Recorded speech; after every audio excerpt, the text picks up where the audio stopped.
Well, good evening. This is the Myra Kraft Open Classroom.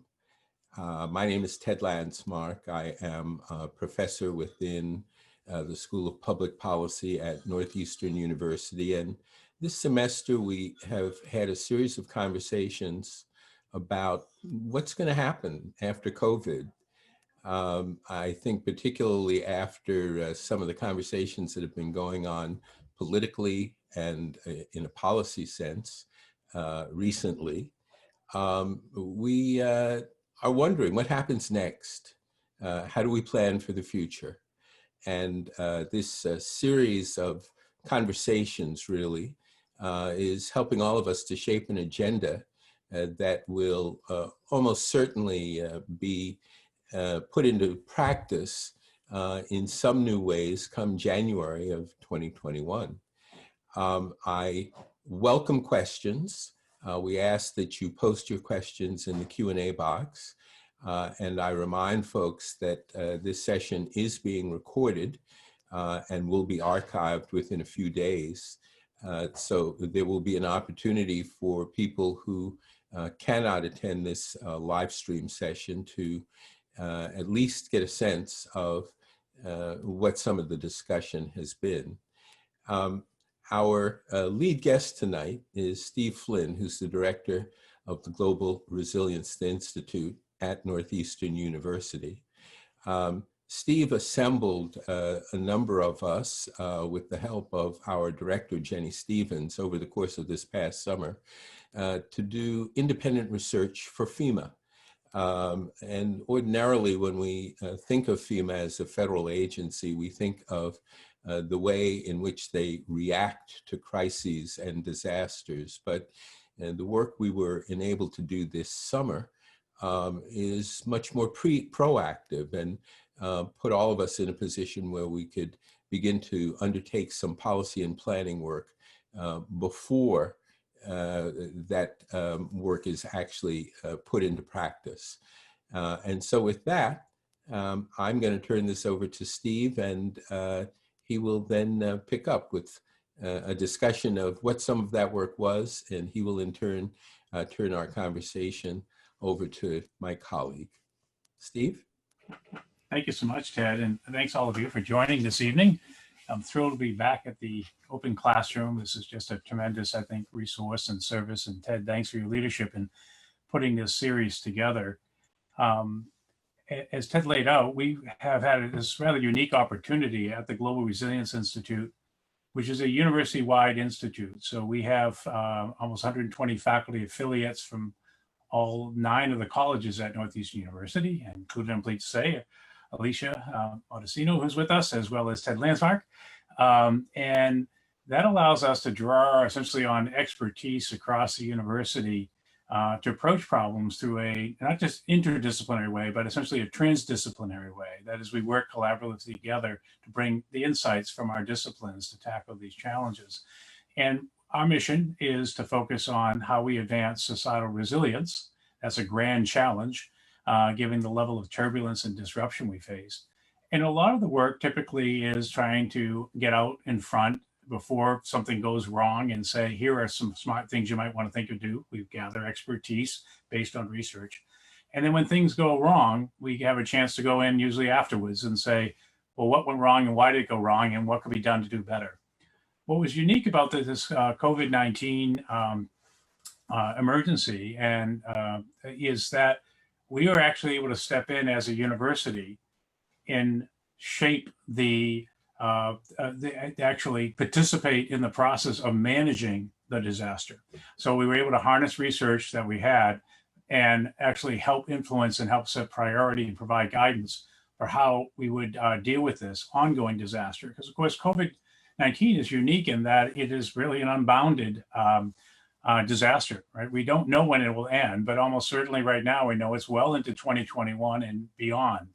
And it's not just the public health dimensions of it, but it is all the cascading effects that the response in managing that public health challenge has had on so many aspects of our society. It's highlighted the degree to which we have so many dependencies and interdependencies.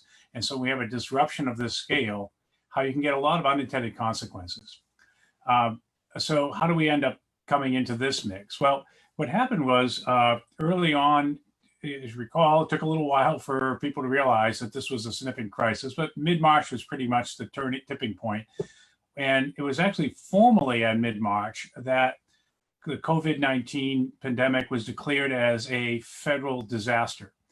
And it was the first time in American history that you actually had a federal disaster declaration for every state in the Union, all 50 states, plus the territories, plus the tribal nations. So basically, this was a national disaster. Now, why does the formal declaration mean anything? Well, that's because the way in which disasters are handled in the United States is usually by a local and state level. You know, we really have, under our federalist system of government, the primary actors for dealing with everything, the more commonplace things like fires and other things that may play out in the community are handled locally. And the federal's role is only basically when invited in, when it's basically a governor says, we need more help, and federal government, can you help? A disaster declaration therefore allows the federal agencies to potentially look for ways in which, and often get directed to ways in which they come and help. The other big thing that happens is Congress, usually with a declaration, often provides resources, and it pluses up federal agencies across the federal government. So it does not just money going to an agency like FEMA, but across the federal government to say, help out in this crisis by usually doing more of something, but also it gives them, under a federal disaster, different authorities. It allows them, it simply eases up on some requirements in some cases. So you can do this with a more generous grant. You can do this under a more expedited process for review and so forth. So that's what happened when this was declared. But traditionally with most of our disasters, they have a pretty clean start and end. You know, earthquakes or a hurricane and or tornado, when we think about disasters, you may have a little warning like you have with a hurricane. You may have virtually no warning like you do with an earthquake. But what you have is usually the event ends, and then you end up usually with a pile of wreckage, debris, and it gets cleaned up. And that's usually called formally the response stage. And then after response, if it's really bad, you go, we got to rebuild. We got to recover. Well, unique in this case for New England, the way FEMA as an agency works is it divides the nation up into 10 regions. And Region 1 covers the 6 New England states. And the regional administrator for New England, Russ Webster, uniquely did something under the National Disaster Recovery Framework. There's a formal sort of guidance that helps to sort of shape this. And that he activated the planning for the recovery process at the same time the response to the COVID-19 emergency began. Now, this was unusual because usually it was, again, very sequential. You have a disaster. After the dust clears, you respond to it. And then after a series, usually of months, it leads to, okay, we got to think about recovery. In this instance, uniquely, recognizing that we had 2 disasters, the public health plus the economic disruption, he came forth and said, let's plan for both. Now, FEMA's role, again, is to support states in the disaster. And in this instance here, a challenge was, in order for FEMA to play that support role, the state has to say, here's what my needs are that I need help with. And the state itself, of course, was in the states were in the middle of managing the disaster, looking for PPE early on and dealing with ventilators and how to get testing up and running and all the challenges we remember somewhat like it was a lifetime ago, but the nightmare we had in the spring, very much focused on, again, those response public health pieces of it. So what they did is they came to us and they basically said, can you help the states out in figuring out their needs for the recovery? And we said is, yeah, we'd love to be able to be helped. We'd love to be a part of a process where we can help support this recovery process. And we think we may have some helpful expertise. And so what we did is with FEMA is to say, here's how we think we can work with the states. One is it's too much to actually investigate the needs of an entire state. Part of that challenge is, the number of communities, right, its complexity, and also just gathering information in a crisis still unfolding. You always have legs with data, and it may take you a while to realize what's going on. So what we proposed was that we go in and we have each state identify 3 communities that would allow us to do a sort of what we call a rapid needs assessment.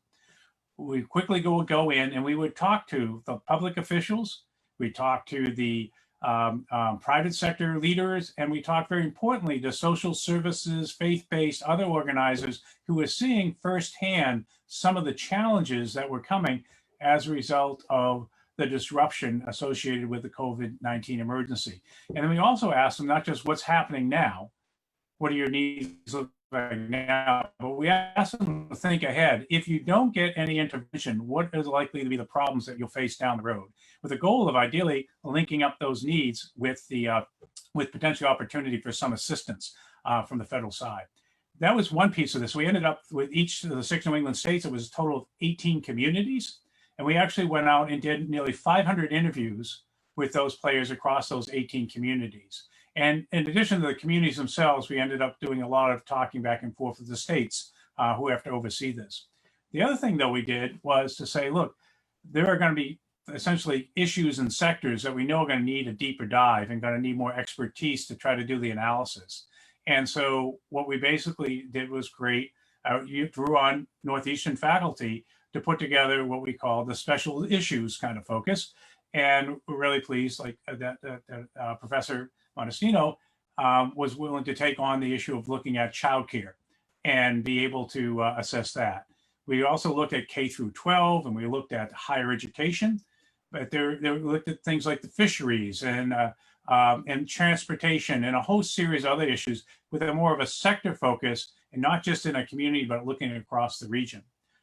One of the things that came out, and that's what set up the topic for this evening here, was that foundational to the recovery of the region turns out to be really the restoration of our education sector, broadly defined.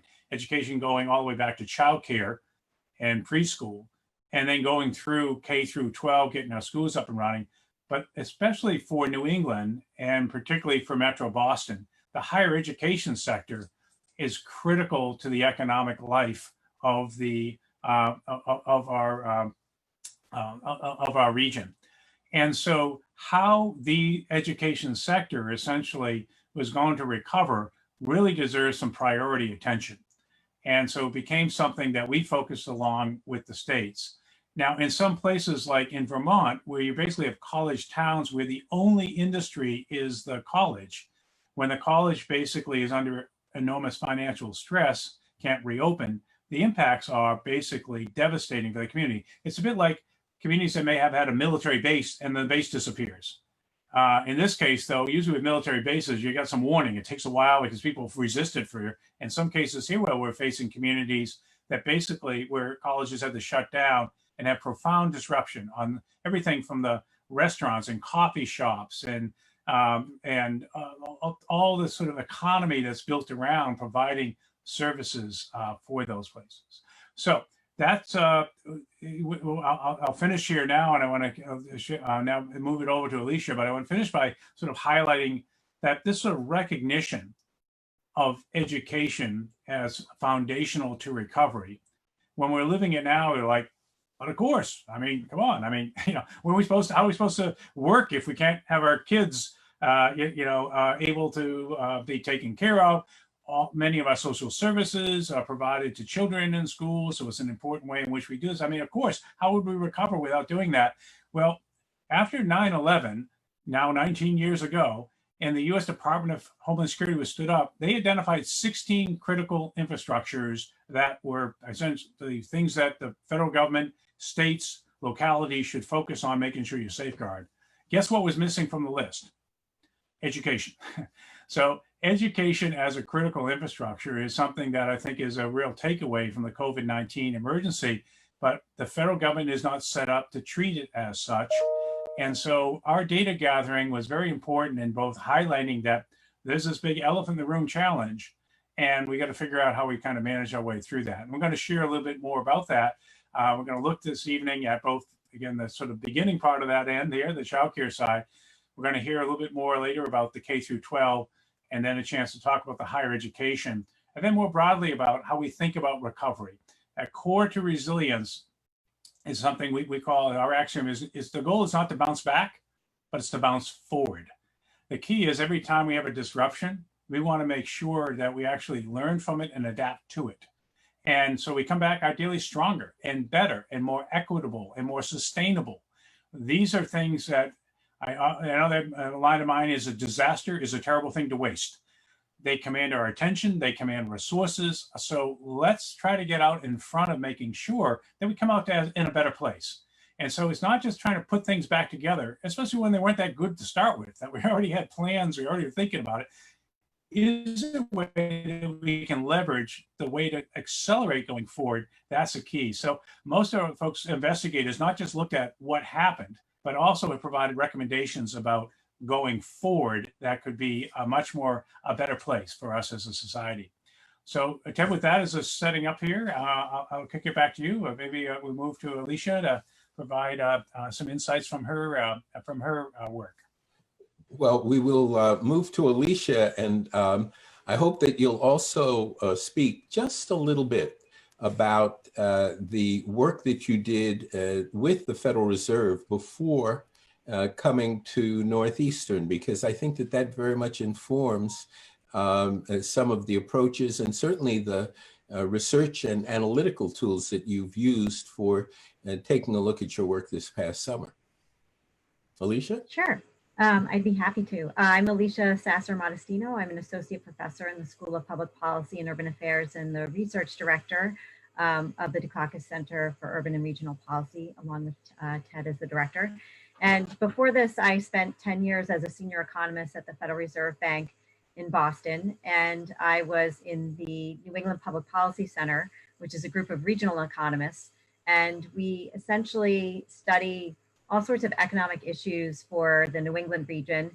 And we use that information to advise not just state and local policymakers, but also to advise the president of the bank, Eric Rosengren, about economic conditions in the region. And that informs his view and how he thinks about approaching the Federal Open Market Committee when he goes to meet with that body in DC to vote on interest rates and setting monetary policy.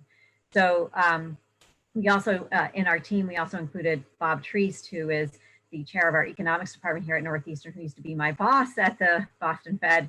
And so together we were able to bring a lot of the tools and the knowledge of the regional economy to bear on these kind of sector-based analyses that we did to point out how they are important to the regional economy, some of the interconnecting issues that we need to think about, for example, in childcare, how it affects working parents in particular, and then how do we think about using the resources that are already on the ground in terms of dispersing federal aid or making changes to regulations that we know about at the state level. So as a labor economist, I have a lot of background in the workforce development system, as well as the education system. So with that, I'm going to share my screen and give you a little bit of a flavor of what we put together for FEMA. A little more broad than that. There we go. So one thing that I want to emphasize, and I'm glad that Steve said this at the beginning, is that childcare is really a critical piece of economic infrastructure, and that enables parents to get to work just like bridges and roads do. And in that sense, the obstacles that childcare poses for workers during the COVID-19 crisis they're widespread. They're not just limited to a few geographical areas or a few industries or a few occupations, because working parents are everywhere. And many families were able to find these short-term solutions during the spring when schools closed, or maybe could cobble together some kind of childcare, babysitting during the summer. But now that we've hit the fall and we're looking down the barrel of an entire school year of hybrid or remote learning, these stopgap measures that parents put in place are just completely unsustainable for the long term.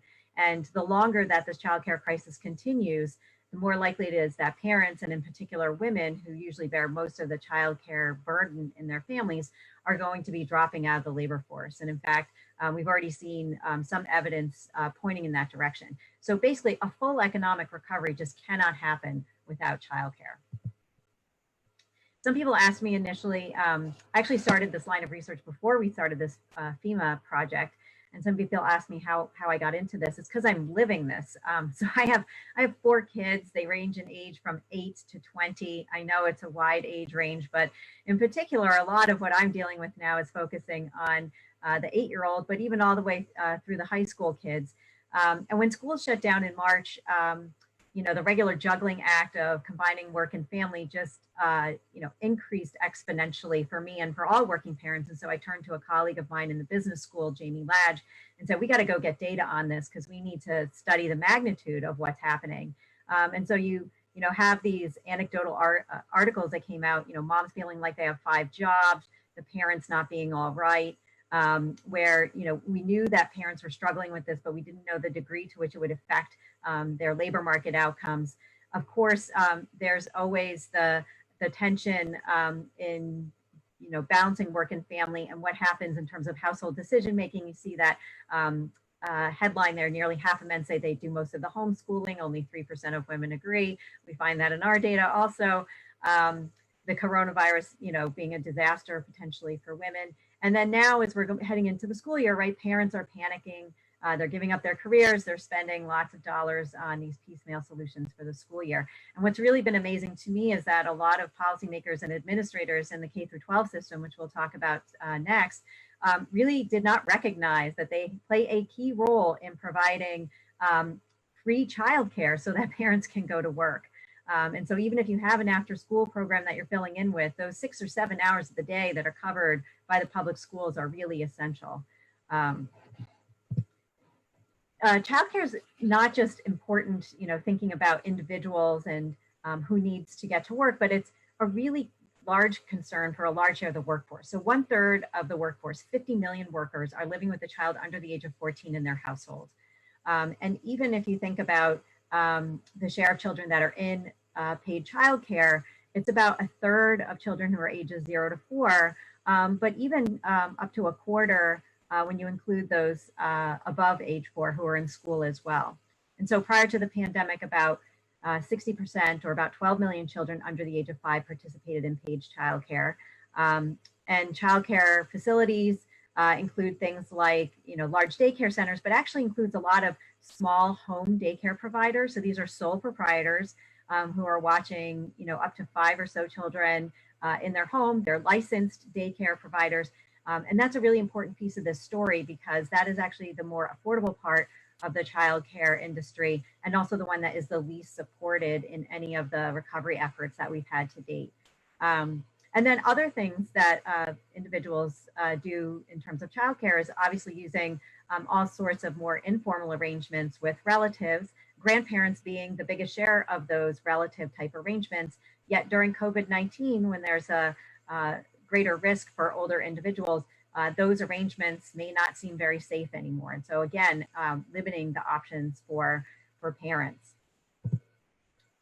The childcare industry itself is also really important to the economy. So employs 1.5 million workers, includes 24 million in total earnings, and that creates additional spillover effects for the aggregate economy that comes from the spending out of there. So even though the pay in the industry is fairly low, average earnings are only around $20,000 a year, the aggregate spending that comes from that creates, again, these multiplier effects. And so when you see a lot of childcare, daycare centers closed and people out of work, that has a huge effect on the economy as well.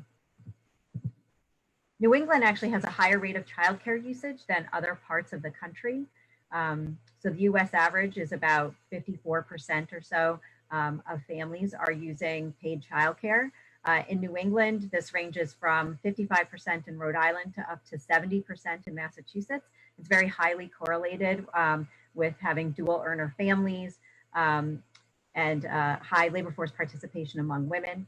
And as an industry in New England, this produced 3.1 million in revenue in 2017, employing over 80,000 workers. So again, contributes highly to the economy in New England. And so to put this in perspective, in New Hampshire, it's estimated that childcare accounts for about 7% of gross domestic product in the state. And that's on par with the state's tourism industry. So all the leaf peeping and skiing and things like that that go on, childcare creates as much economic activity as that premier industry. Not too surprising, childcare provides a service that's obviously essential for working parents and helps expand the labor force, but this is really important for women with young children. So this graph here is showing you the relationship between the share of children that are in paid childcare, that's on the y-axis, and the labor force participation rate for women. So what's the percentage of women that are participating in the labor market? And you can see those two things are very highly positively correlated, meaning places where you have a high labor force participation rate, you have a high share of children in paid childcare. And states in the New England regions, such as Massachusetts, have very high labor force participation rates, which means that we rely even more on childcare. In fact, if you look at the recent improvement in the unemployment rate in Massachusetts, so we went from an unemployment rate of about 16% in July to only 11% in August, and everybody was really excited about that improvement. Most of the improvement in the unemployment rate that we saw came from 127,000 people dropping out of the labor force and only 50,000 people becoming employed. It's not really how you want to improve your unemployment rate.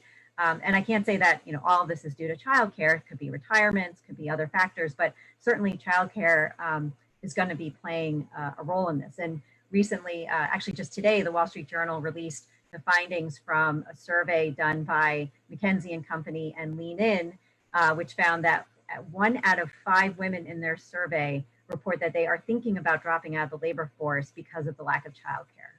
1 out of 5, 20% of women.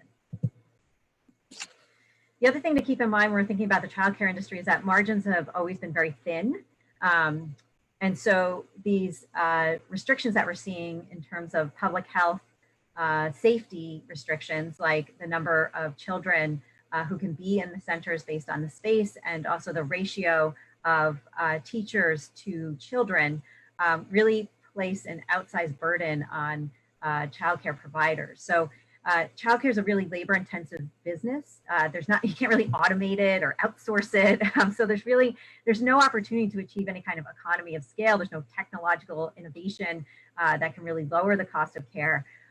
Workers are actually not really paid very much. It's nationwide, it's about $10, $11 an hour. So lower wages is not really a way that you're going to cut costs here. And these strict limitations are, in a sense, if you look here, you're going from ratios of 16 to 1 for toddlers down to 8 to 1 for toddlers. So what you're doing right there, you're keeping the same number of staff that you have to pay, and yet you're having the number of kids, which means you're cutting in half the revenue that provider is able to bring in.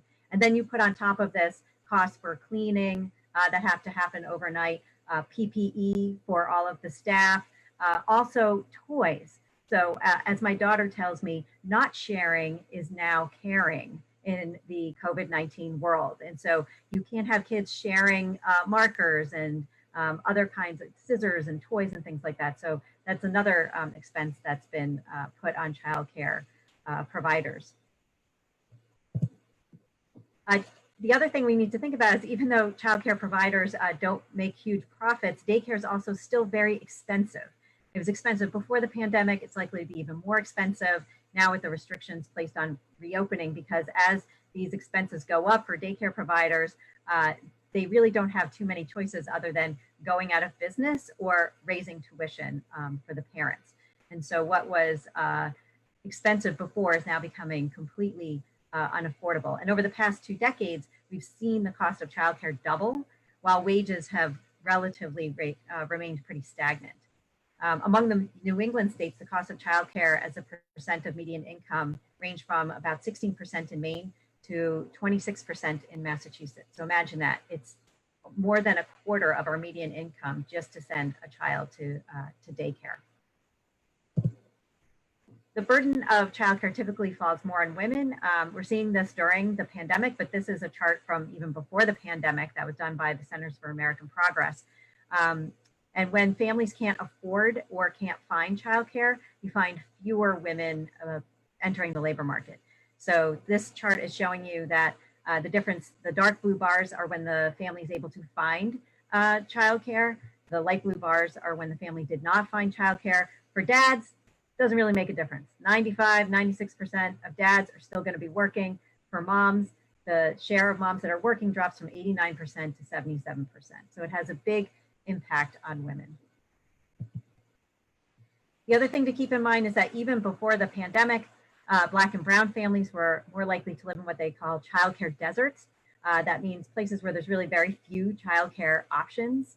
For example, according to Child Aware, nearly 1 in 3 children under the age of 6 in working families do not have access to licensed childcare in Suffolk County in Massachusetts. That's essentially Boston. So 1 in 3 kids under the age of 6 do not have access to licensed childcare nearby.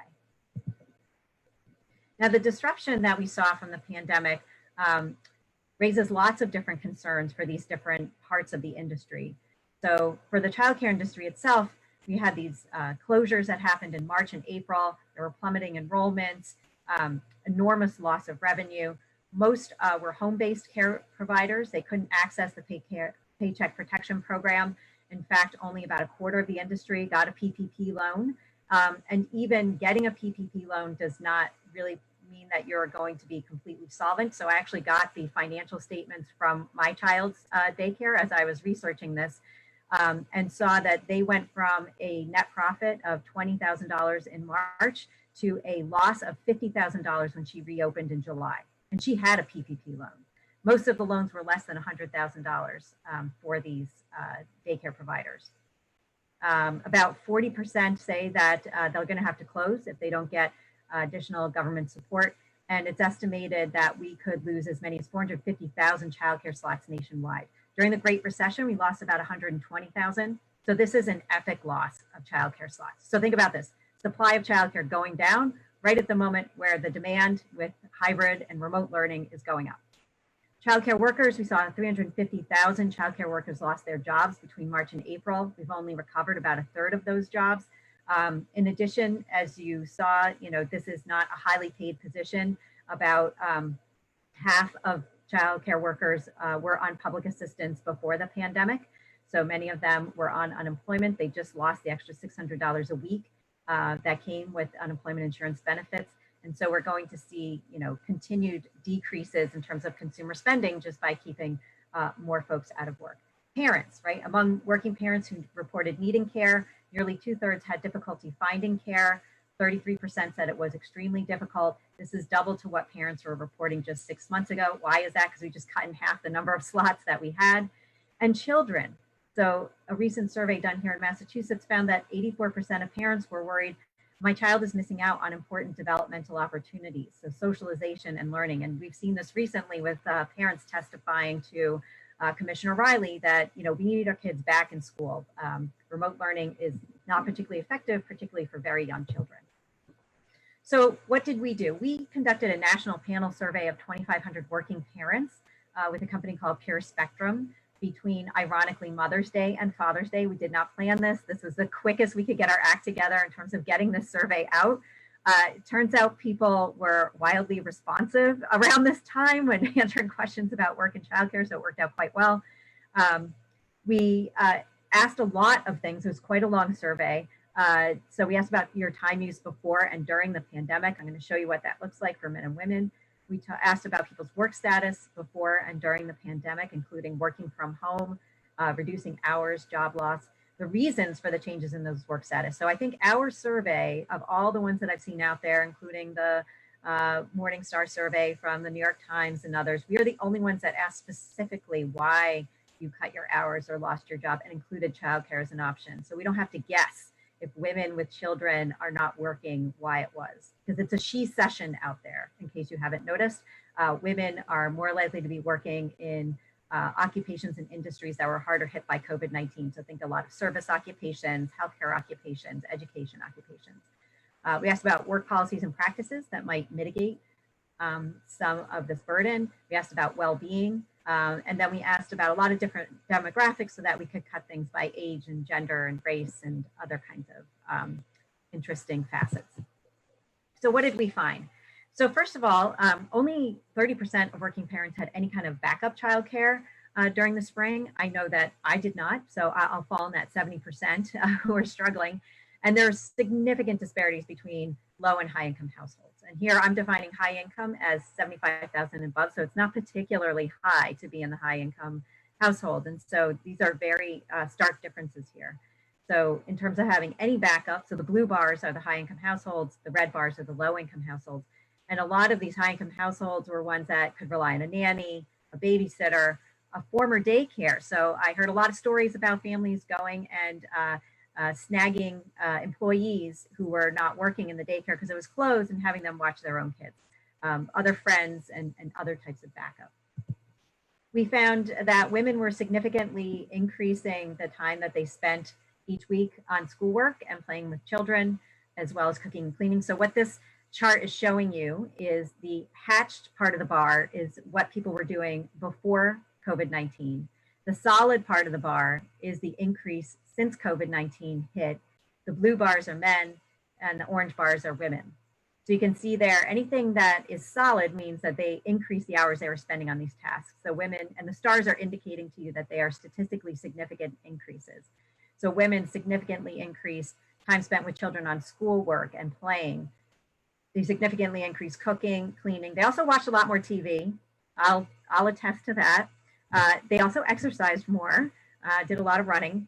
Men pretty much helped out a bit on the cooking and cleaning. They also watched a lot of TV, but not so much picking up on the childcare tasks. And this is where we're starting to see those disparities get exacerbated by the pandemic. More than 1 in 10 working parents reported that they lost a job or reduced their hours due to childcare. And this isn't due to staff cuts. This isn't due to, my company went out of business, it went bankrupt. This is solely due to childcare. 1 in 10 employees losing their jobs or cutting their hours because of childcare. There's stark differences in terms of how this loss plays out for men and women and what form it takes. So among those who became unemployed, 25% of women said it was because of childcare compared to 13% of men. In terms of hours reductions, it was a lot more evenly split, where women reported 18.5% of women versus 16.6% of men said they reduced their hours. Again, a lot of this has to do with the kinds of jobs that women have. So even if you were not fired, lost your job because it's a she session, but if you are in an in-person job, it's harder to combine caring for children and keeping your job, right? Compared to if you can work from home. So my household fell in that latter bar there about reducing hours. My husband and I both work from home, and so it's a lot easier for us to both be reducing our hours. Whereas if one of us had an in-person job, such as being a healthcare worker or a retail worker or working in the hospitality sector, then one of us would have to give up our job.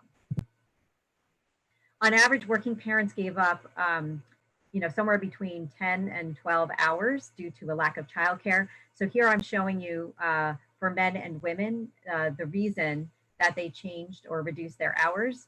So we looked at childcare constraints, that your company reduced their staff, that there was no remote work available.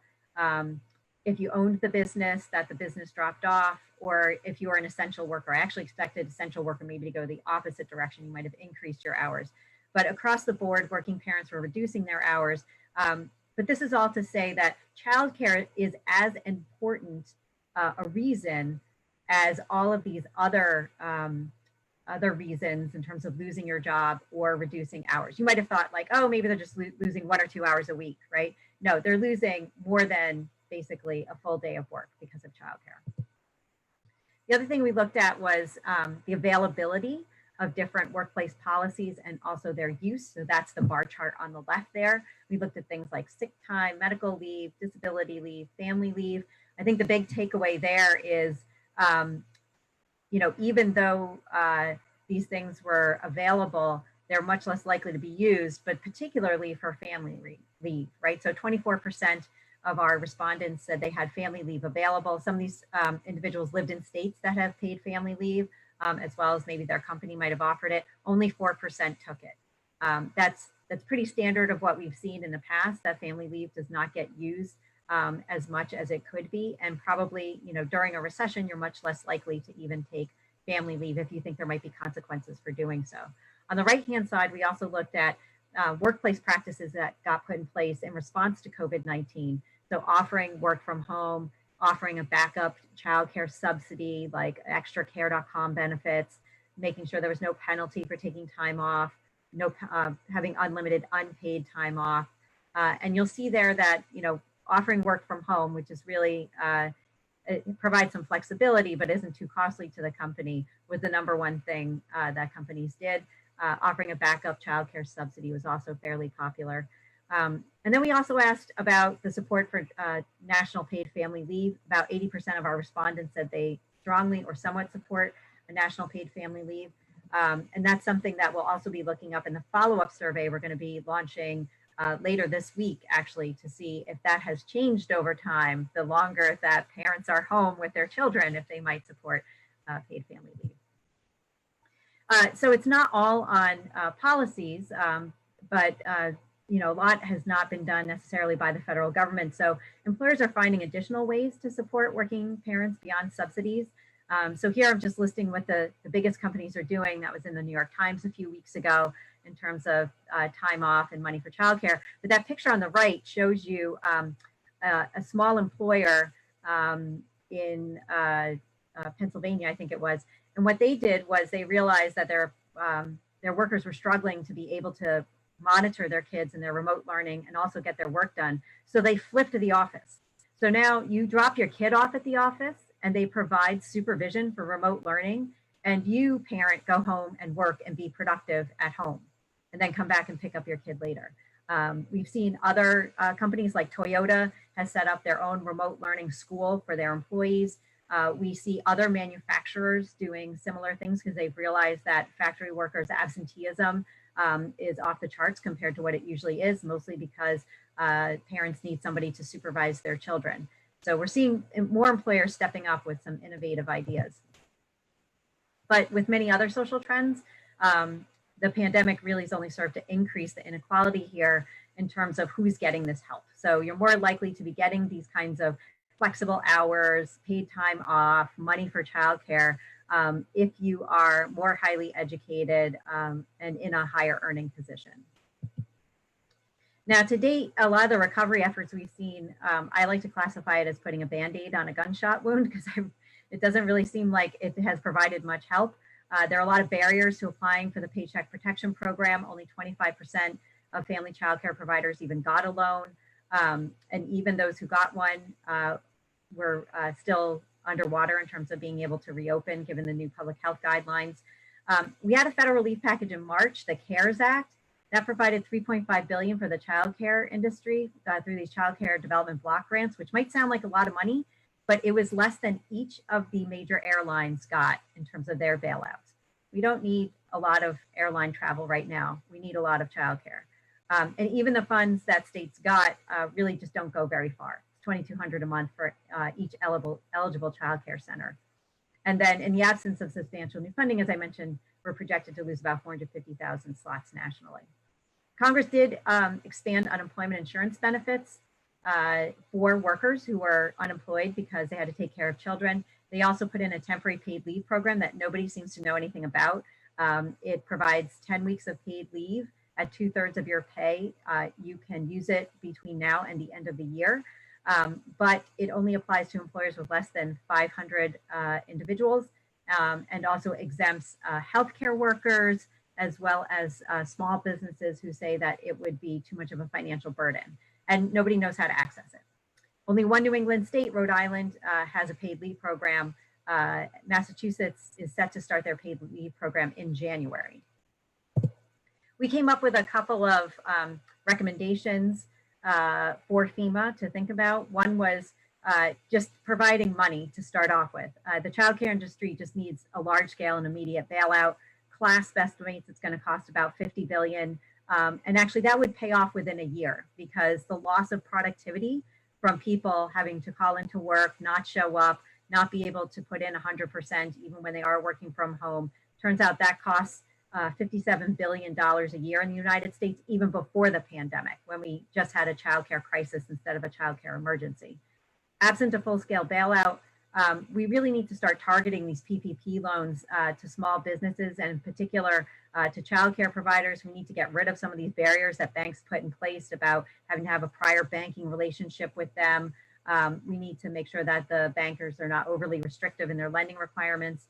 As these daycares and schools reopen, we need to learn more about COVID-19 and how it spreads among children.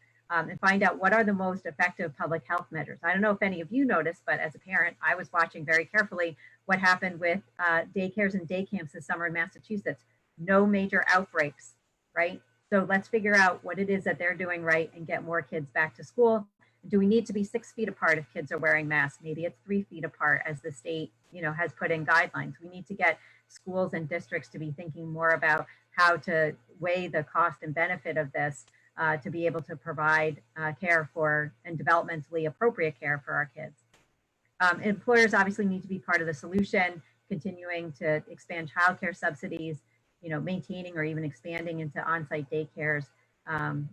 Congress at the end, though, needs to really extend these supports that were put in place by the CARES Act and make sure that they include childcare as part of the new package that hopefully will get passed. I guess now soon after the election is when we will potentially be able to see that.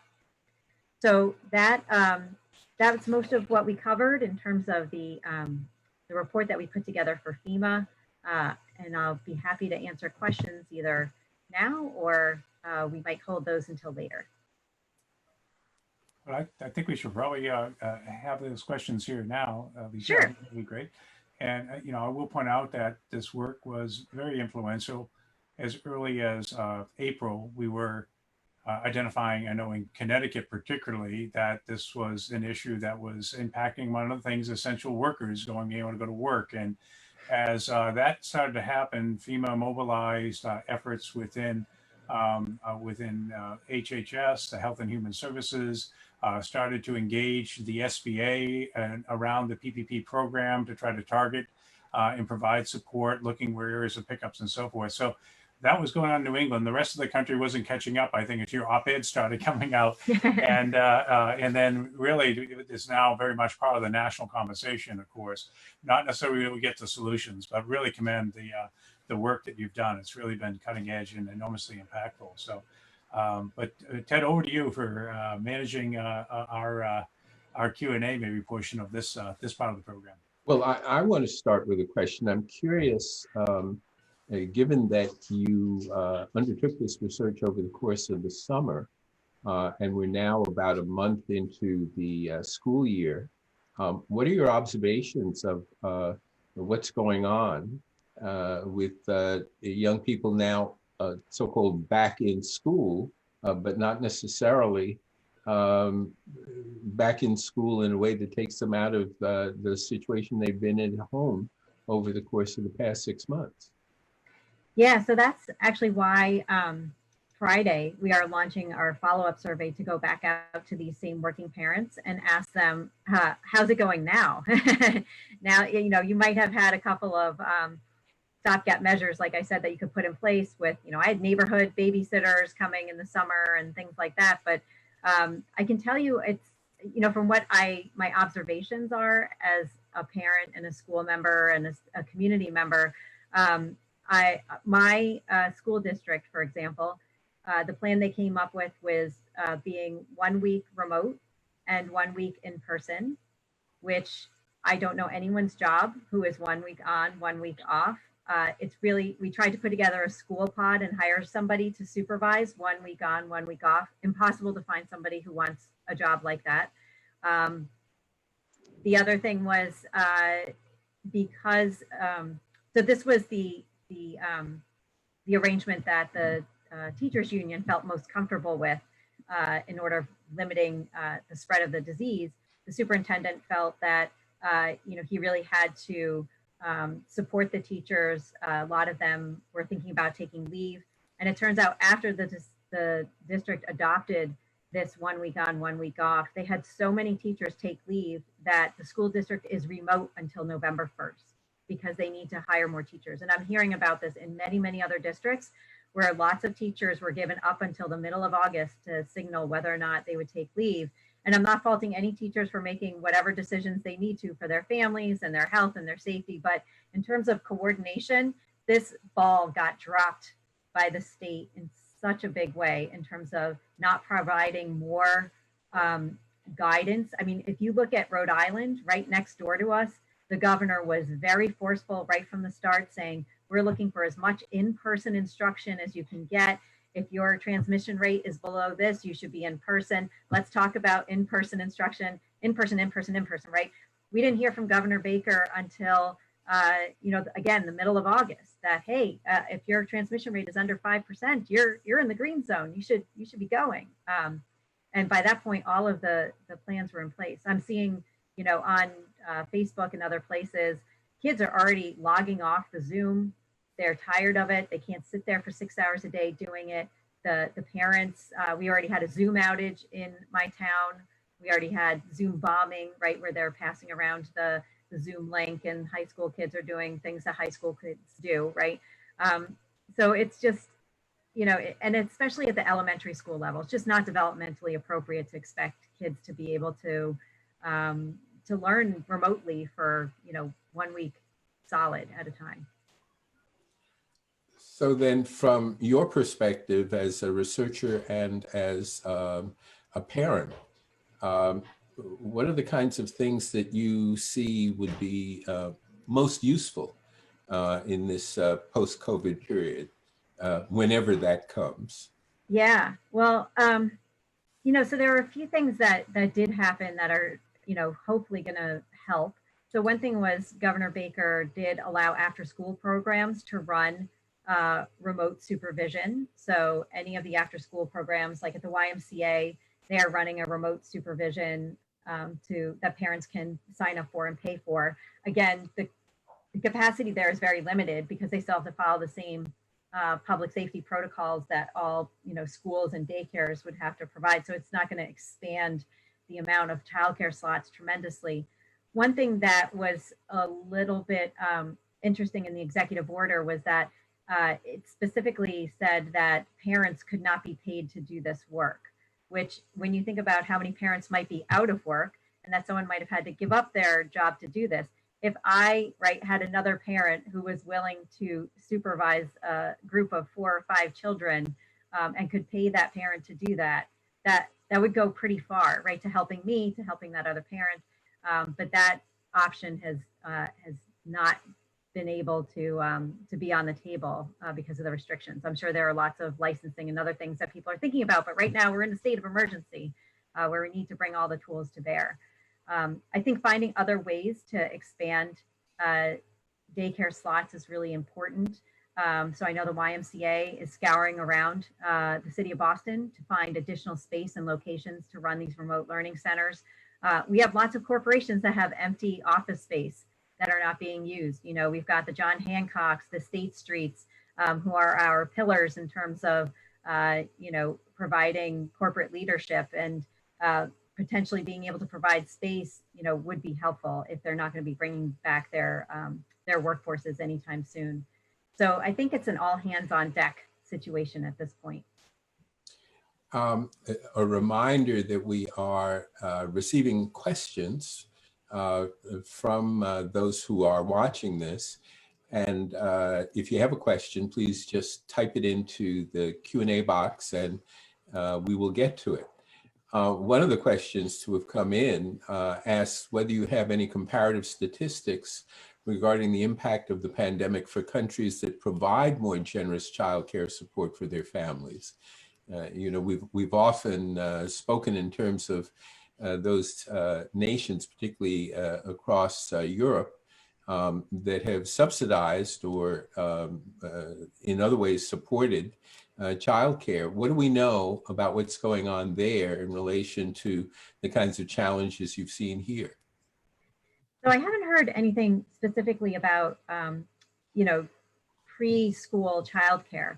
But the one thing that I can point to is in the UK, they did reopen schools and they provided all children with masks, and they provided teachers with protective equipment, and they put in place safety measures, and they've had very few cases of coronavirus being transmitted in schools. And actually the few cases they've had have actually been adult to adult transmission rather than transmission that's coming from the students. So I don't know if that's, when teachers are meeting or something, that's when they're not in classrooms. But I think the key there is that the government provided the protective equipment and the money necessary to make the schools safe enough to be in person, right? So that's something that's really been lacking here in the United States because we've failed to pass another coronavirus aid package that would include money for schools to safely reopen, right? We've used that as a political lever to try to pry out, more or less money. It doesn't matter what side of the aisle you're on, you're guilty of the fact that you did not provide schools with any additional support to be able to get students back in person before the start of the school year. If I might highlight an additional issue that the schools are facing from our work, looking at the representative communities around New England. This shoe really hasn't entirely dropped yet because most of the municipal budgets that are operating in 2020 were for revenues that were collected in 2019, right up until basically the new year.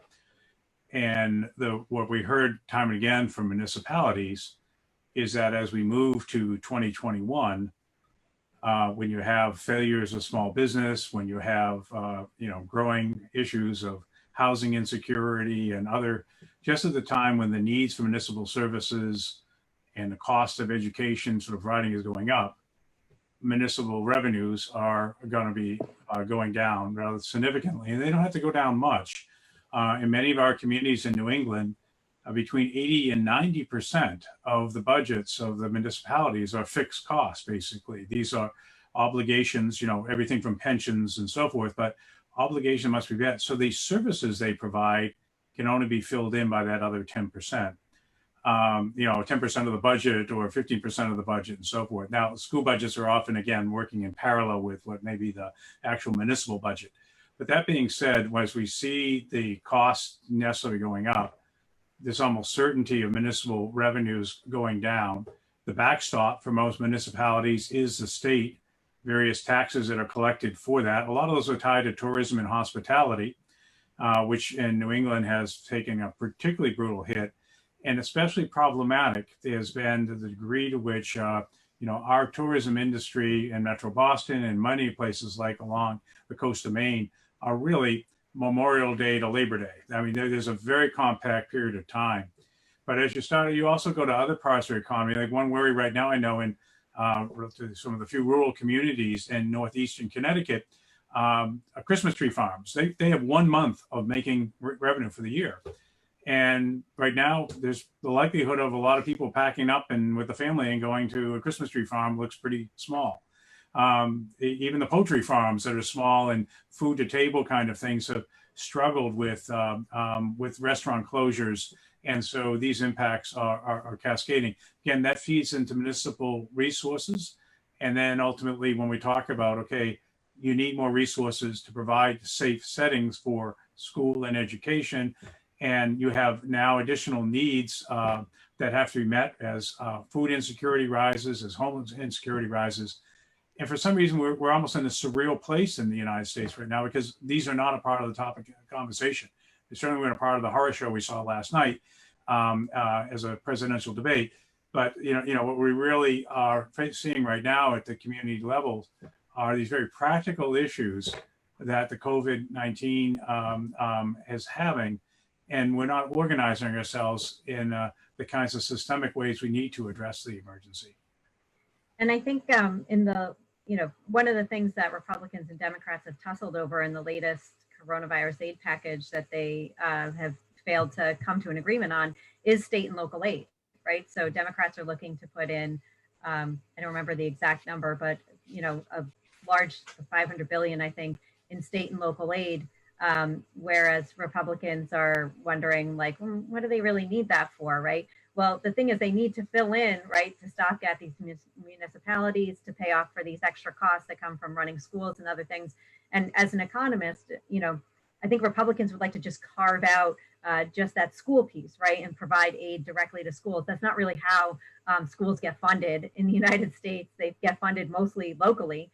And also states need to provide resources where it's most needed, and they know where that is, right? So if you want to be efficient about this, right, you should be providing state and local funding that then can be distributed through the channels that we have and the mechanisms and the formulas even that we have to make sure it's distributed equitably or, addresses areas of greater needs, right? We know that there are school buildings in our state that are just not equipped in terms of ventilation, right, to be able to facilitate in-person learning at the scale that we need it, right? So we need to fix those places first. And again, to your point, Steve, very early at the beginning, why are we going back to normal? We want to go back to something better, right?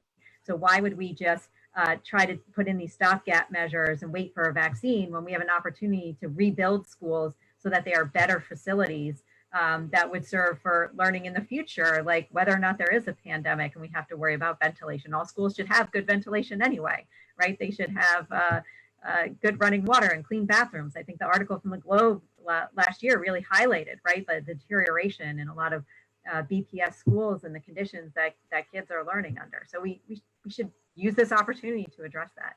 And I see, I think Merrie's joining us right at the right time. We're going to pass that baton. That's right. You're speaking my language. Exactly. Right.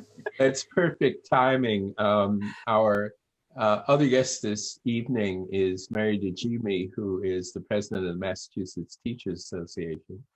And she will elaborate on the specifics of her work, representing teachers across the Commonwealth.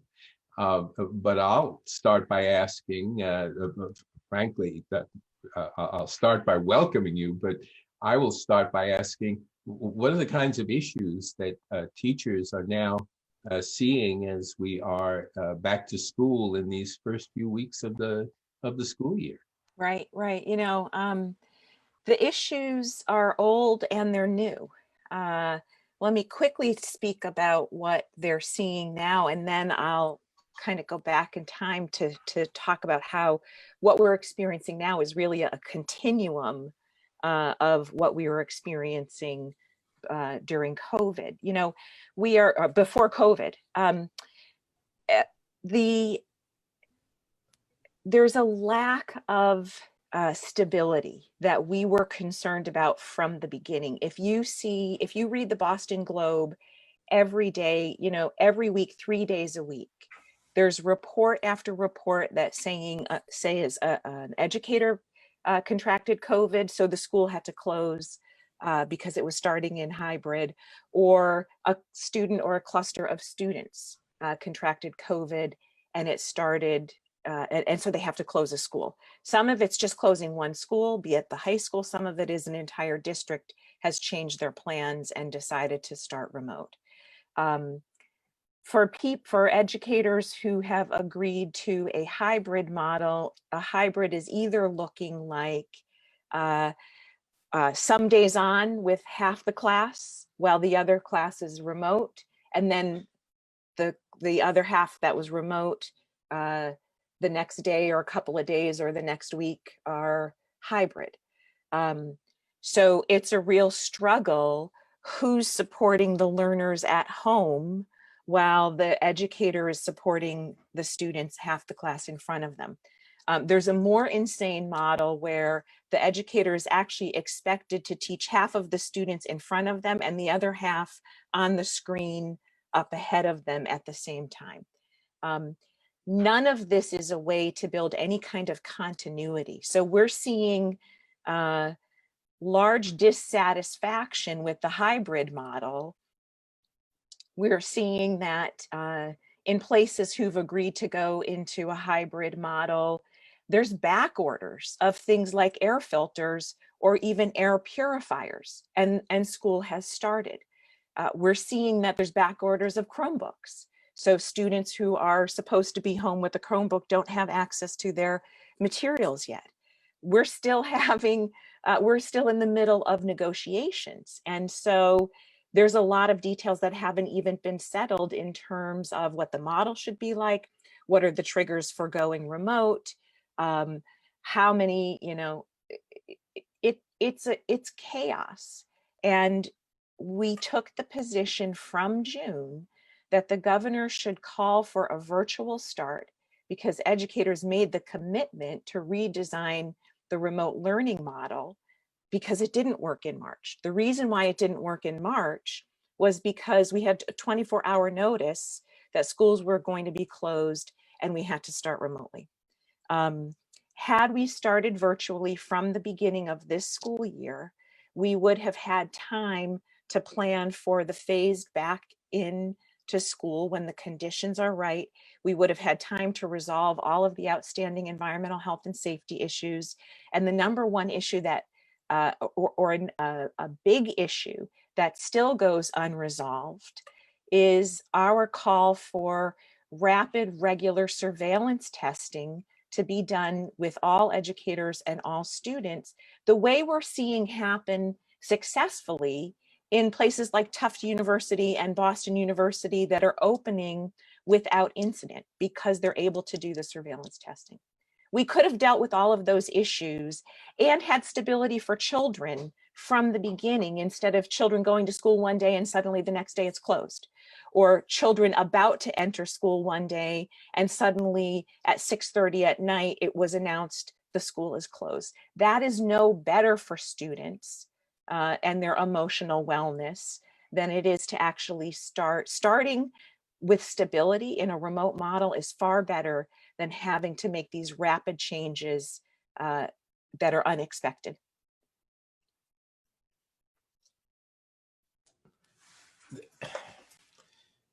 Describe a little bit what the negotiation process has been, the policy development process.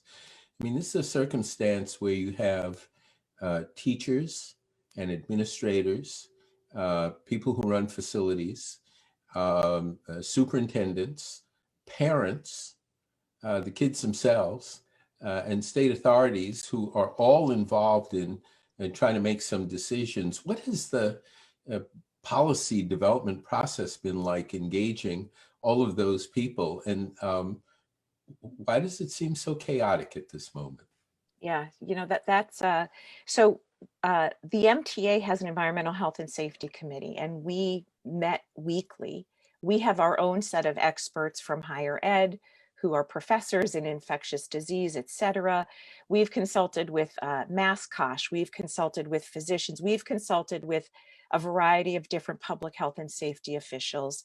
And we came up with a set of 19 subjects that the Massachusetts general laws give us the right to bargain over. It includes things like indoor air quality, the temperature of the water, having enough personal protective equipment, but not only that, having the training for the different groups who are using it. Students and educators need different training on personal protective equipment than the nurse does, than the custodians do. We also we talk about the disposal of personal protective gear as hazardous waste. So these are the things that under the law we have to bargain with. So those were the things that we brought to the table. Different communities had different level of engagement with families. Every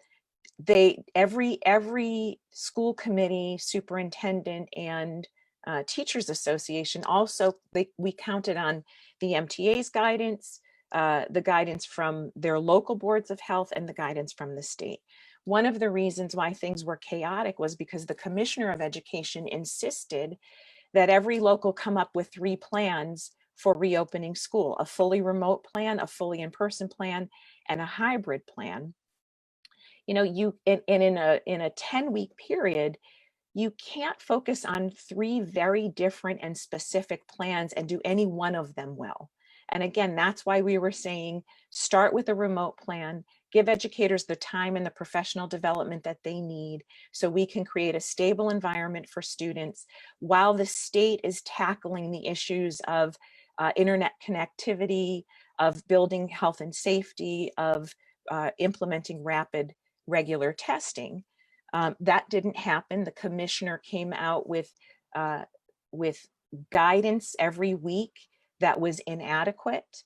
The guidance often came out on a Friday afternoon at, the very end of the day. And every time there was a new set of guidance, it just threw a wrench in the gear, and it caused some level of anxiety and chaos because it was lacking in clarity. I wonder if you could also share with us, we do a lot more at schools than teach. One real issue is food insecurity. Right. We're not here on that side.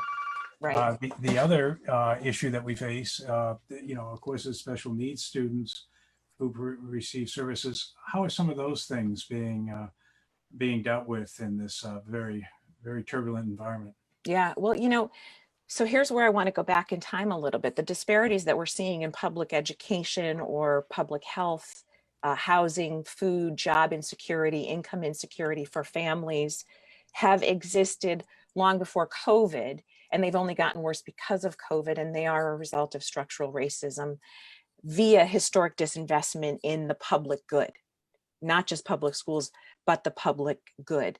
So schools have become, society has placed the responsibility on schools to solve all of those problems. So schools now have taken on the task of feeding our students, trying to be the mental health counselors, being the daycare providers, as well as the education providers.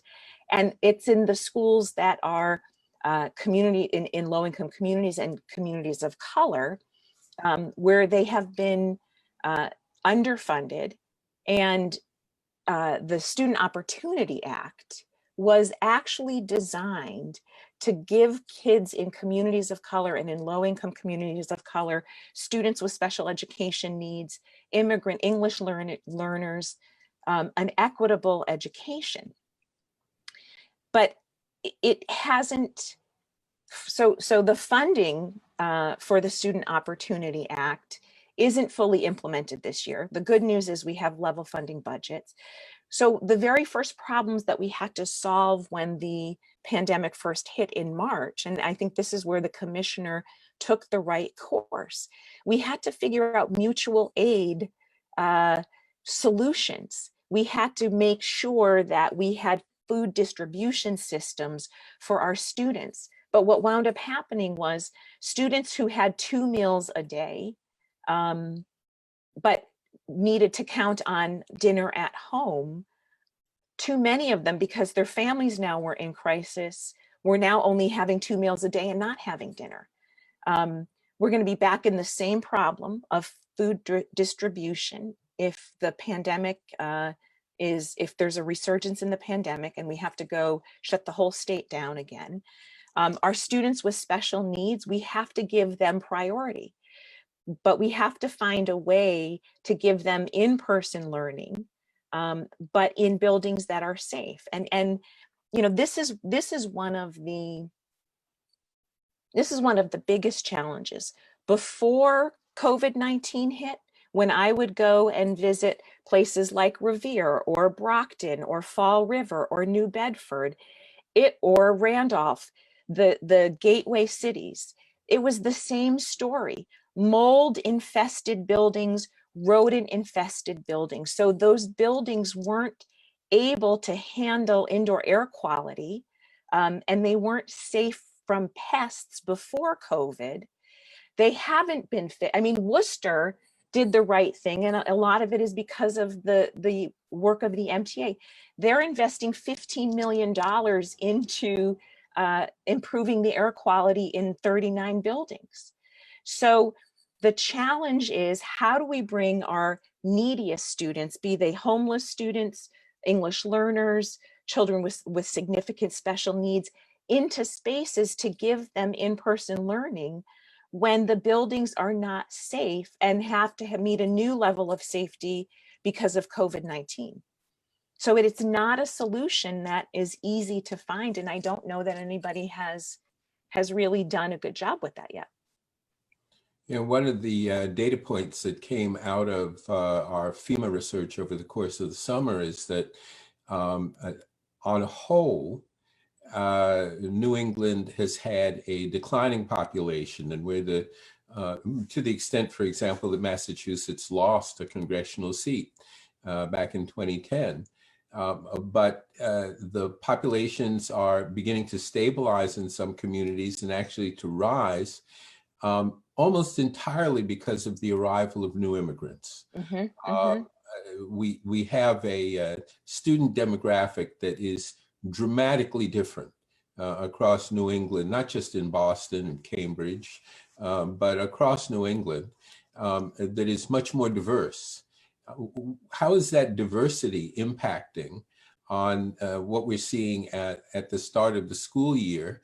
To what extent are those more diverse students fully engaged with the learning process in a way that we're not seeing early dropouts because of a lack of support for use of Chromebooks or a lack of access to the internet in an overall sense? Right, right. So what we landed on with the Student Opportunity Act was that there were almost 390,000 school-age children in Massachusetts public schools who are counted at the federal poverty level. Many of those are our immigrant students. Their parents now are essential workers. They are facing either a loss of employment or the threat of eviction, or having to have multiple family members move into a crowded house. The schools didn't have sufficient English language translation before COVID-19. We were hoping that the Student Opportunity Act would remedy some of that. The schools and families didn't necessarily have internet access reliable before COVID-19, and we found in March they still didn't. So these are communities that are really in crisis. And what we also discovered was that the school districts, when we first shut down schools in March, did not use our education support professionals, our paraprofessionals, for example, to the degree that they actually can be used to provide support, to be the bridge to these families. Another problem that's plagued public education is the demographic of educators does not reflect the demographic of students, because school districts have not made a commitment to creating a diverse hiring process and a pipeline, for example, of our own high school students, students of color, immigrants who would like to get into the profession, but can't afford to go to college and become educators. So these are systemic problems. Again, these are the consequences of structural disinvestment, of racist policies that the state has not committed to solve before COVID-19. And it's the educators who are trying to piece together solutions. But it can't be local by local solutions. We need a massive infusion of revenue to really rebuild the public good and to rebuild public schools during the pandemic, so we can tackle these very problems that existed prior that we didn't solve then.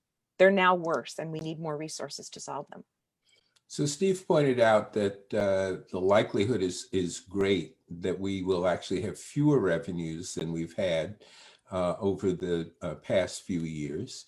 And what COVID has done has been really to expose deep systemic issues. Right. Where would you start if there were priorities beginning in the spring of 21, and then certainly moving into the fiscal year that will start up next summer for many jurisdictions?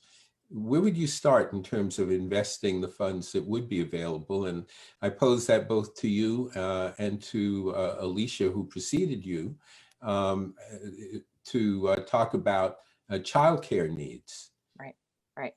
So first of all, we have to realize that in Massachusetts alone, we have 17 billionaires whose collective net worth has increased by $17 billion during the pandemic. And it's the obligation of the state legislature to raise progressive revenues by taxing wealthy individuals and corporations, so that working people and middle-class families don't have to continue to pay out of pocket. With that funding, investing in public education can actually be a vehicle of economic recovery. What I would like to see us really do is a massive infusion of education personnel, far more paraprofessional educators, nurses in every building, counselors, social workers, a robust custodial staff. I would hear stories too, in New Bedford, a mouse sitting in a mousetrap for 5 days because they didn't have enough custodial staff. We need a regular amount of custodial staff pre-COVID, and now we need more so they can actually do the training. We need to hire people who can do surveillance testing and contact tracing. We need to simply restore art, music, library, and PE programs that have been cut in public education. If we're talking about the wellness of students, that is where they find, those are the kinds of programs that are the healing programs in school. I think we need to have a massive reinvestment in building conditions. We are laying the foundation now with our demands for indoor air quality to never go back to mold infested buildings and rodent infested buildings. So we need to put temporary money into fixing, the environmental health and safety inside the building. And then we need to have a plan for continuing this growth of rebuilding brand new green public schools that supports the building trades. This can be a piece of the Green New Deal. So I think we need more educators of color to match the demographics of the students we teach. We need more translators who are available round the clock in public schools. And honestly, we need a whole force of tech support staff that can actually work with families to get them up and running and understanding how to use the applications, how to use the technology systems. So I think we just need to reinvest in school personnel. And I'll remind folks that we welcome your questions. Just type them into the Q&A. Alicia, you were going to say something? Yeah, I was just going to say at the beginning of the summer, I wrote an op-ed along with Alan Clayton Matthews, another school public policy faculty member, and Mike Goodman, about the looming budget gaps that the state was going to be facing. And in that, we laid out the importance of making sure that we don't respond with austerity to deal with those budget gaps, because that actually would set us back in terms of the promises we've made in terms of educational funding, but also the social safety net that we need to rely on right now during the pandemic. Like during a massive recession, that's not the time when you pull back on social safety net supports. During a public health crisis, that's not when you pull back on the funding that you need to address that. And we actually advocated for raising the income tax by 1 percentage point with the provision that we would exclude people who are receiving unemployment insurance. We would exclude those earnings. We could also make it more progressive, the additional revenue that we would raise. It doesn't have to be a millionaire's tax, because frankly, there's a lot of 1%ers in this state who are not millionaires, but they're certainly at the top of the income distribution, and a 1 percentage point increase in state taxes would not be a hardship for people who are able right now to hold on to their jobs that are in high-paying occupations. And yet that money would be very wisely invested, especially in the education sector, because if there's anything I know from program evaluation, it's that it is the easiest thing to demonstrate cost benefit for just about anything you do in the education sector, because it pays off for a lifetime, right? These are our future residents that we're investing in. And as a parent, I really worry, and I think we've just seen with parents who are testifying in front of Commissioner Riley right now, that parents are really worried. Like, this is not losing 1 quarter of the school year or a couple months out of the school year from the previous grade, but we're looking at big learning deficits that could happen over this year across the board. And I think one thing that's been very revealing, the coronavirus has just exposed all sorts of vulnerabilities in every system, but in the public school system, we're exposing not just the lack of infrastructure, the physical infrastructure that we've been talking about, which is egregious, right? Like, you would never think about mice being left in mousetraps, but also the technology deficit, right? I have some of my kids are in public school, some of my kids are in private school, right? And private schools, because they have the resources, right? They've had a lot of technology in the classroom for years. Kids are using iPads. They were pretty able to switch overnight.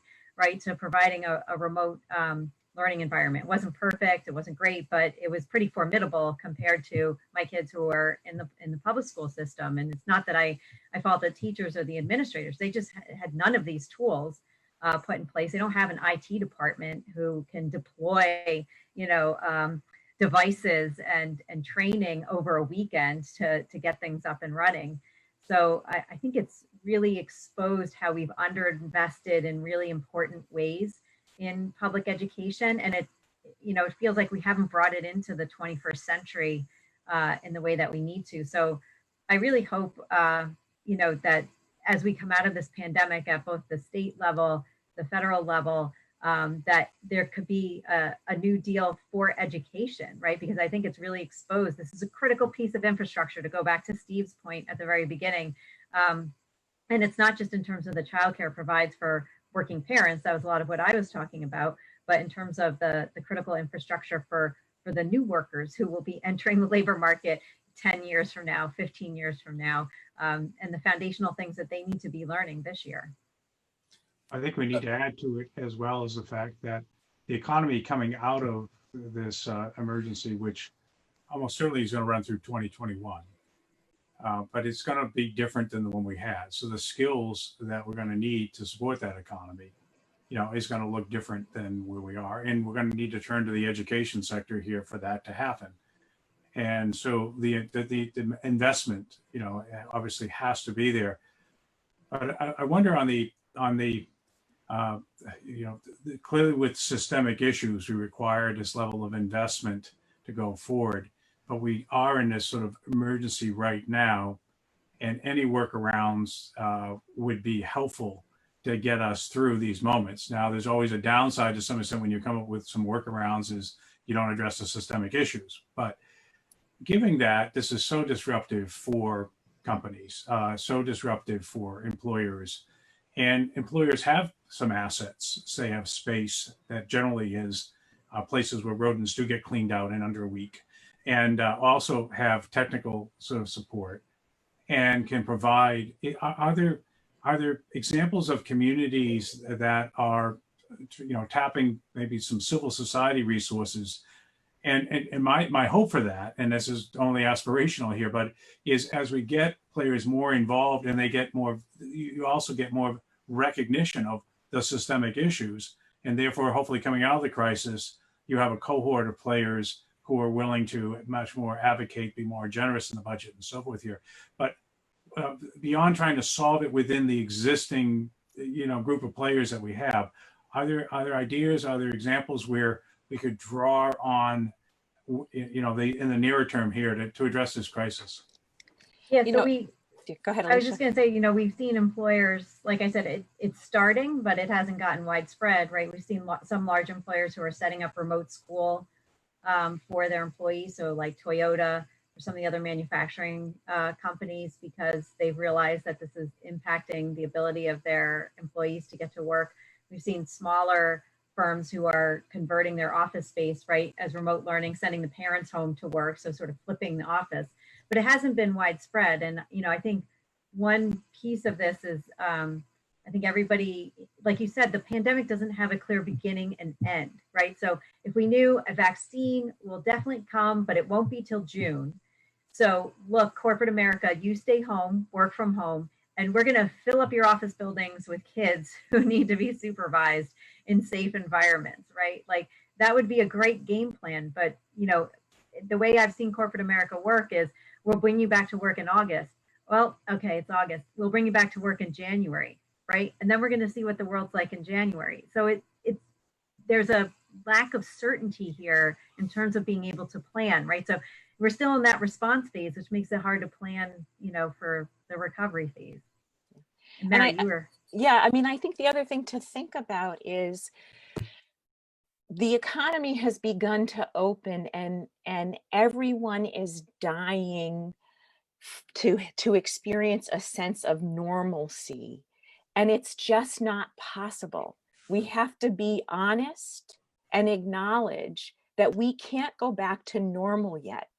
Which actually means we can't put kids back into the same rat race curriculum cycle and expect that they should pick up the curriculum in September that they would have picked up had COVID not been here. Having said that, that doesn't mean we just leave our kids to flounder and lose ground.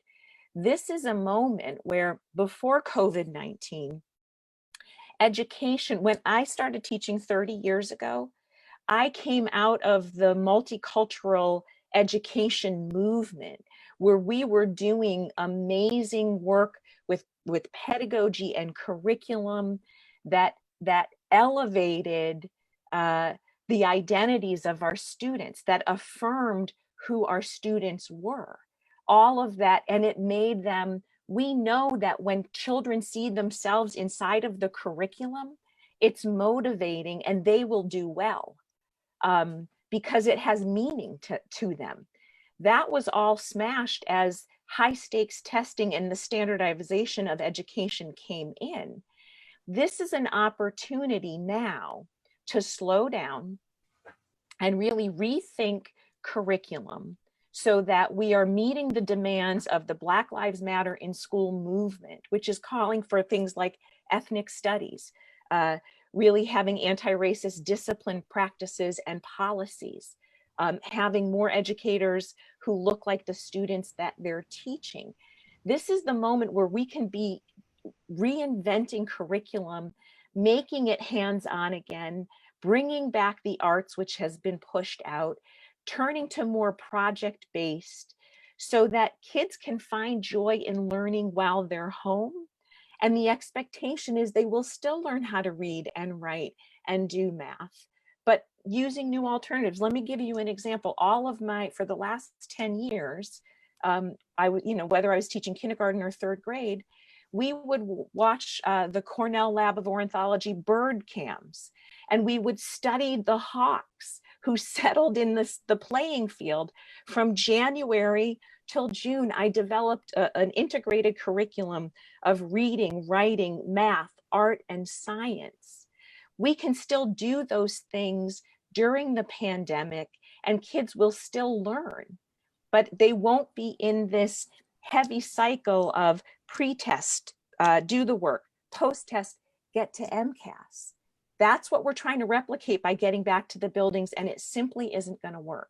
So those are the innovations we have to be thinking about rather than what are the innovative ways we can bring people back in spaces. Although there is one clever way we could bring people back in spaces. Let's take all of the luxury towers that are unfilled and have the students and the kids have luxurious space that's clean and has indoor air quality. So we're winding down, and one of the questions that remains is, given that Northeastern is very data-driven and we have lots of information that we never had before, and given the kinds of qualitative factors that you've raised about the quality of education, how do we translate all of this data into policy? And what are the steps that need to be taken at this moment so that as we move out of the worst, hopefully, of what we've experienced with COVID, we in fact begin to see administrators starting to develop and implement some new policies around childcare and education? That is a big question. I think what it takes is, first, it takes a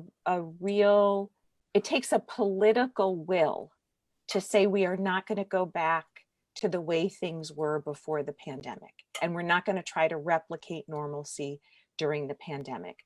We have to be able to really listen to the educators who are the experts. We have to listen to families who tell us what they actually need to survive and what they need for supports for their parents' education. And then we really have to take seriously this idea that it is going to take revenues. So let's do participatory research, and from that, really identify what do we value as a society, and based on those values, what do we need? How much is it going to take? And then let's turn that into policy. Alicia? One of the things that we're trying to do, Ted, is because we do have this dysfunction sometimes has opportunity, and the dysfunction in Washington right now related to a follow-on stimulus act gives us more time to potentially influence that, what that legislation may come out. You know, the reflex after CARES was largely to just plus up existing programs and hope that just by doing more of them, you know, things will turn out okay, with time limits on it that were entirely unrealistic. But we do think there's a window here, and it's only about the next few weeks, with some of the data we're collecting, the congressional delegations, and ideally start to inform what that second stimulus act might look like. I guess with that potentiality, I would, and Alicia, what might, if we had Nancy Pelosi on this with us here, you know, and a chance to help add to that legislation, is there one or two things that you might identify that would be that would address some of the issues, the systemic issues, as well as the ones that really have come out from this crisis, that we might want to pursue? Yeah, I guess, you know, for me, I think there's, even though, you know, we're thinking about there's time and that, you know, we want to shape the next package. Parents are at a point where it's unsustainable in terms of trying to manage their children and work. And, you know, like I said, we're looking at 1 in 5 women looking to drop out of the labor force at this point. And I mean, that Wall Street Journal article had surgeons looking to drop out of the labor force, right? Like, this is cutting across all groups in massive ways. So I think immediately, like, you really just have to shore up, you know, first of all, the childcare system. So that $50 billion, which, you know, sounds gigantic, but in a 2.5 trillion package really is, you know, not as gigantic as you might think. And really, for a piece of infrastructure that I described as roads and bridges for parents to get to work, that $50 billion is what will keep childcare centers afloat while they can't be serving the same number of kids, right? But they still have to have the same number of staff. They have to have cleaning. They have to have extra toys, all of those kinds of things. We could also think about, you know, using actual resources that FEMA has, where we don't have enough space at schools and we don't have enough space at childcare centers.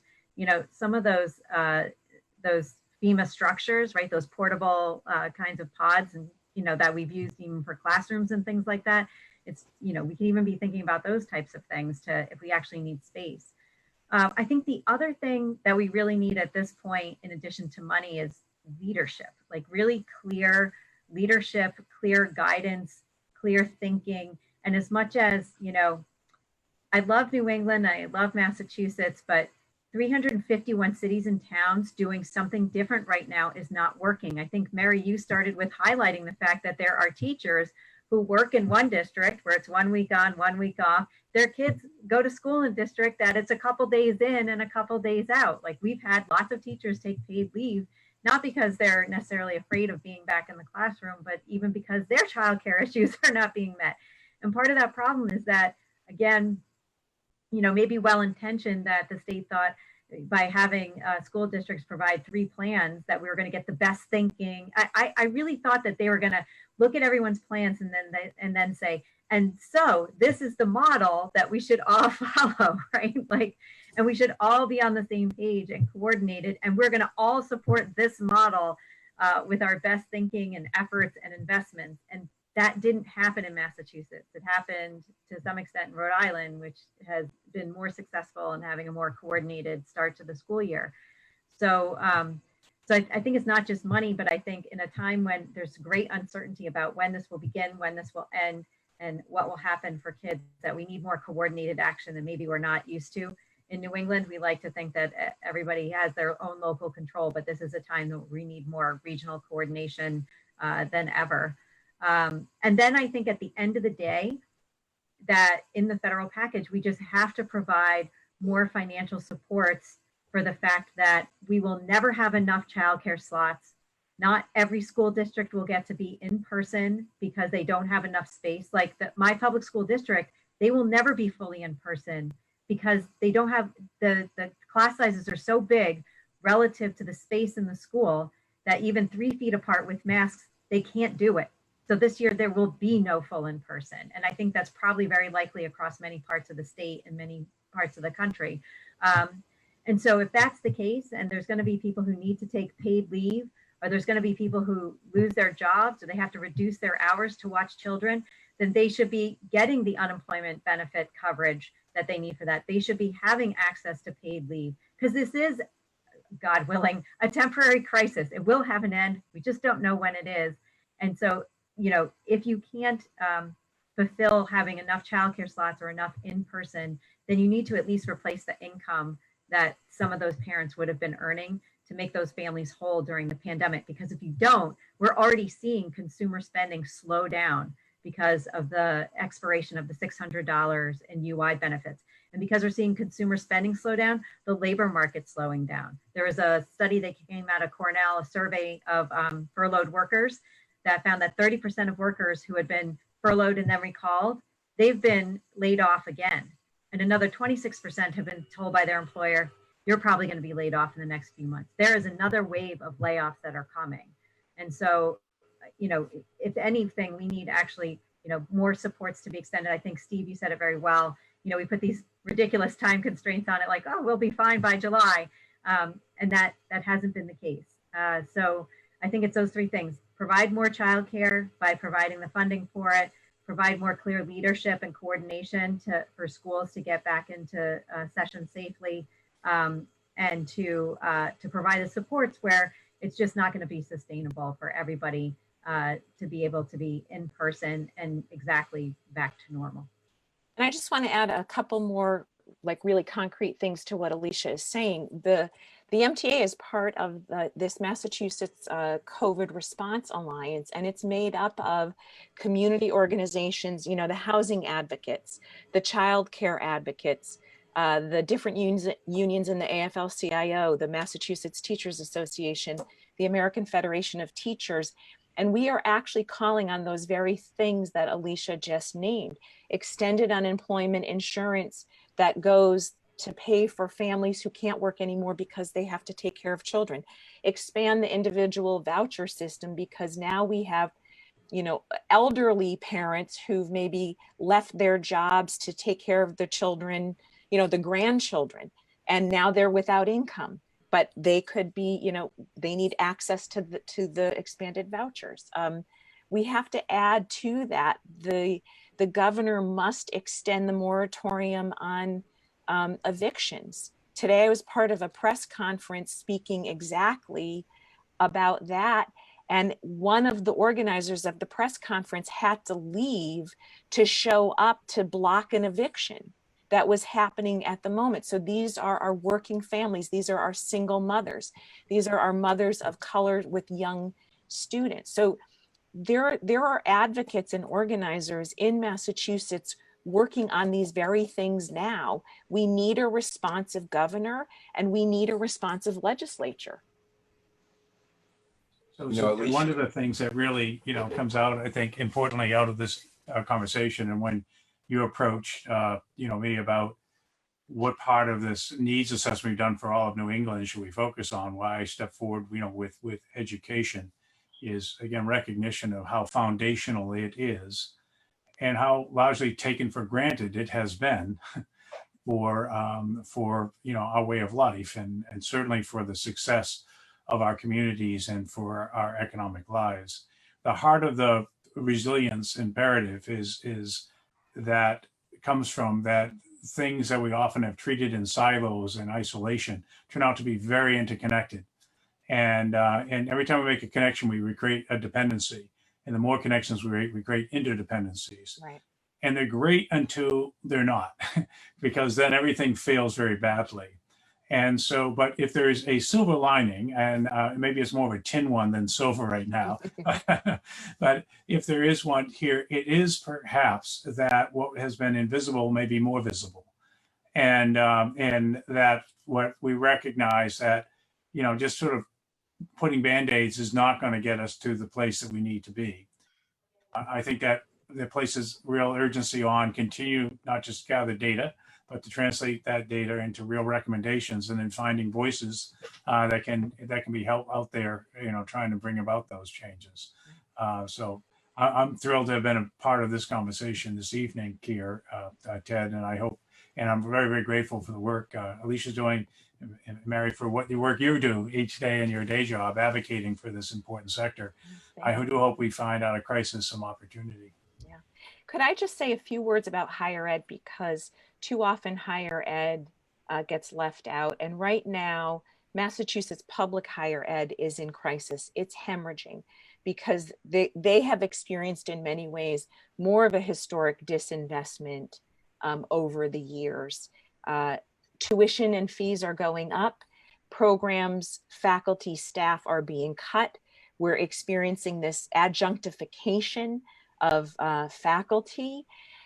We actually had a professor of economics at UMass Amherst do a study for us, and he concluded 3 important things: that increased spending on public higher education in Massachusetts will actually create an immediate increase in employment in the state, because public higher education has a stronger employment generating effects relative to most other sectors. And we know that people who attend public higher education in Massachusetts actually stay in Massachusetts. So when they get good jobs, they become taxpayers, they become homeowners, they add to the economy. And the long run effects of increased investment include a reduction in the need for welfare, Medicaid, and other social problems. It increases, the intellectual benefits of that a state gains from an educated citizenry. So we can't overlook how important it is to support our community colleges, our state universities, and our UMass system. And they are really in a fragile state at this moment. So all that we consider, we can't ignore higher ed. We have to bring it into the fold of problems to solve. I certainly appreciate your pulling out. One more broadly, we add the private universities, of course, in the mix. We have a number of them that are quite distressed and almost certainly will fail. And that impacts the overall ecosystem, I think, for higher education writ large. Some of our universities, Northeastern, will probably do fine, and Harvard will do fine, and MIT will do fine. There will be challenge. But the broader issue for the Commonwealth is 135,000 faculty and staff. 10% of the entire labor force for higher education is in the Commonwealth of Massachusetts. We do, on average, $4 billion a year of research. There's about $25 billion in income that comes from both public and private. So, and then when we think about, particularly Metro Boston, the dependency on so much of the hospitality, the tourism industry, we really built an industry. I mean, the reason why hotel rooms are filled up in the summertime has not been historically because everybody wants to come to Boston during the heat of summer. It's because all those parents are showing up to go to all the schools to check out all, and the homecomings, the alumni weekends, the graduations, and the fact that with so many, these are good jobs and these are part of it. So this is a state that is really, as we covered this evening, from the childcare through the top of the spectrum here, the higher education, that should be all in, and where leadership is really needed, put us in a better place. At the same time, by our doing it successfully, could be a magnet for others to say, hey, this is why I want to live in Massachusetts. This is why I want to be, part of this community, and we could benefit very much for it. Well, it is very difficult to think about silver linings that may emerge, but the world has been through pandemics and epidemics before, and very often the outcome has been improved health systems, improved housing and building systems, and a range of other things that have made life better for working people in particular. Next week, we'll be hearing from a researcher, speaker, faculty member here at Northeastern who has done work on what has emerged from plagues and pandemics over time. And as devastating as that may seem to be as a subject, it may also give us a little bit of guidance and a little bit of optimism as to what we might think about looking forward to. So I want to thank our speakers for today for a very invigorating, lively and well-researched conversation. And I look forward to being back next week to talk about what has happened after other pandemics. So my thanks to all of the speakers tonight, and I hope all of you will have a good evening. Thank you. It was an honor to be with you.